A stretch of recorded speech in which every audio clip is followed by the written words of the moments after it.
আসসালামু আলাইকুম। দেখেন গাড়িটি একটু ভুলের কারণে গাড়িটি কীভাবে পুকুরের মধ্যে পড়ে গেছে। দেখেন গাড়িটি রাস্তা দিয়ে যাওয়ার সময় ডান সাইডে একটা মোটরসাইকেলের জন্য ব্রেক করলে গাড়িটি আস্তে আস্তে বসে যায়। বসে গাড়িটি 450 বস্তা সার নিয়ে কীভাবে দেখেন উঠে যাইতেছে। আমার প্রিয় মোটর শ্রমিক ভাইরা ও ড্রাইভারেরা একটু সতর্ক অবলম্বন করে চলবেন। দেখেন একটি গাড়ি কিভাবে ক্ষতির সম্মুখীন হইতেছে, গাড়িটি আস্তে আস্তে বসে যাচ্ছে।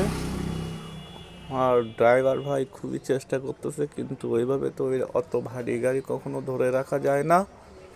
তো আপনারা যখন গাড়িটা চালাবেন একটু সতর্ক হবেন। একটু ভুলের জন্য কত বড় ক্ষতি হইতে পারে। দেখেন গাড়িটি কিভাবে পাল্টি খেয়ে গেল। দেখেন গাড়িটা পুরাই পানির ভিতরে চলে যায়। পরবর্তীতে গাড়িটি একদম মাঝখানে মিডল বরাবর চলে যায়। গাড়িটি একেবারে পুরো 20 ফুট পানির নিচে ডুবে যায়।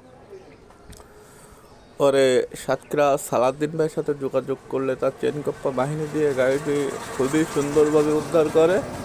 এর পরবর্তী ভিডিওতে দেখাবো যে কেমনে গাড়িটি উঠাইলাম আমরা। তো আপনারা যারা যারা ভিডিও দেখেন তারা প্লিজ একটু লাইক কমেন্ট শেয়ার করবেন, ভিডিওটি সবার দেখার সুযোগ করে দিবেন। তো যারা গাড়ি চালান একটু সাবধানে চালাবেন।